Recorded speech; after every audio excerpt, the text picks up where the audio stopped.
Hi, my name is Chris Boyer and I'm a graduate student at Azusa Pacific University. And for my graduate work in a course called PE 570, I've been given a series of questions for this assignment in regard to leadership. And the first question is, what qualities make an effective leader? Now, an effective leader could be someone who just brings people from point A to point B, but I think it's also important to consider how the journey was along the way. Think of a bus driver going from point A to point B. That's effective in its leadership that you got there from point A to point B, but maybe there wasn't any air conditioning, it was a hot day, or the bus broke down along the way. I know that as a young leader, I personally made a lot of mistakes and I continue to make mistakes. But this one particular time when I was about 21 years old, I remember taking a group of students up on this long hike and there was bouldering involved and we ran out of water, and I remember people turning around and heading back and just so many leadership mistakes that jeopardized people's safety, to letting people head back down the mountain without really making sure that they were safely going to get back, to starting off just not planning with enough water, or turning around when we realized we didn't have enough water. I hope that I can learn from my past mistakes and learn from others as well. I currently coach water polo at Los Osos High School, and there I have some team captains that I've selected. I have 3 senior captains and 1 junior captain. And I have a weekly captains meeting where I assess how things are going, but I also give them reading assignments. From Jim Collins' book, Good to Great, he defines level 5 leader, or basically the greatest leaders. And they have these 2 outstanding traits, an iron will and personal humility. And there's a degree of like a dichotomy or a juxtapose between those, because we think of great leaders as being like just super decisive and they know what way they're going and that's it. But not only do they have this iron will for the organization, not for themselves, but for the organization, but they also have a great personal humility. Second question that I would like to address is, what impact does your faith, values, and beliefs have on your teaching and or coaching? I believe that all educators have spiritual viewpoints that will be reflected in both their relationships and in their teaching or their coaching or their influence. Jesus taught that out of the overflow of the heart, the mouth speaks. As humans, we all have a culture and a value system, and those faith, values, and beliefs will be reflected in what we say and what we do, and it'll impact those who we lead as educators. In my worldview as a Christian, I can see all men as equal children of God, regardless of gender, race, religion, or economic status. When Jesus spoke to anyone, whether it was the sick, it was the sinners, or as those in the center of the economic society at the time,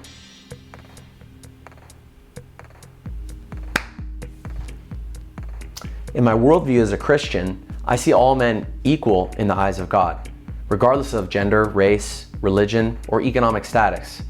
When Jesus spoke to anyone, whether it was a woman or it was someone who had political power or someone who was an outcast of society, he was able to connect on every level. I believe that as a Christian, my faith ought to lead me to greater equity and kindness in leadership. God gave Jesus to be an example. God gave Jesus to be an example and to die as an atonement for sin for the world. An example of Jesus serving those who he led is when Jesus bent down and washed his disciples' feet. This example was a unique moment, which communicated the need for leaders to bend down, to be willing to put a towel over their arm and serve those who they lead. Jesus showed great humility in leadership and showed us the need for servant leadership. Jesus also told a story about a man that was robbed and beaten on a dangerous trade route. After he was robbed and beaten, he was left for dead. And there were some religious guys who passed by and they didn't help him. But the man who outstretched a helping hand was actually an outcast of society and one who would be considered the irreligious. I think this example is a great example of how Jesus was pointing to the fact that it's not about being religious, but it's about expressing loving kindness in this world. I know of more Christian hospitals than atheist hospitals or Buddhist hospitals or any other type of hospital. Now, I don't believe that's because I'm in a predominantly Christian part of the world, but I believe that it's because the core tenets of Christianity lead Christians to express that loving kindness in the world. That the core tenets of following Jesus lead his followers to be more empathetic and more kind. There are Buddhists and atheists and Muslims showing loving kindness throughout the world, and there are Christians who are not doing that as well. So it's not that it's this or that. We're all human and we have the capacity to love and to show kindness. But I do believe that through Jesus' example, that he teaches us to show loving kindness, and through the example in his teachings, that we are able to demonstrate that in this world. In addition to that, Christians believe that they're under the watchful eye of a loving Creator who knows everything that we are doing, and we will give an account to him at some point in time. As Christians, we also believe that we are under the watchful eye of a loving Creator to whom we must give an account someday. And so because of that, we also want to express what he asks us to do in this world, because we believe that we are always watched and that we will give an account of what we've done with our time while we're here. In addition, we have been forgiven and pardoned of a great debt or sin that was held against us. And so out of gratitude in our hearts, as Christians, we want to respond by pouring out into others what we have been freely given. And so not out of just duty or obedience to a Creator who always watches us, but out of gratitude, I believe that Christians, and I as a Christian, can respond in such a way that our faith will be poured out into those who we lead and those who we serve. The next question is to describe what those qualities look like in real life. So I really hope to demonstrate the qualities which I have discussed. I'm not a perfect leader, I'm not a perfect father or husband, but I hope by the grace of God I might demonstrate Christ and bring a positive light to any room I'm a part of. When Jesus gave the Sermon on the Mount, he told his followers to be like a light on a stand. Jesus said that if you don't light a lamp and put it under a bowl, but instead you put it on top of a stand so it lights up the whole room and everyone in the room can benefit from that light. I hope that the impact of Jesus on my life has somehow will leak out and impact those around me. In his book, Love Does, Bob Goff wrote about an old Jeep that had been in an accident, and motor oil would leak out of the motor onto his driveway or anywhere else that he parked. Everywhere he parked the Jeep, it would leave a mark behind that he had been there.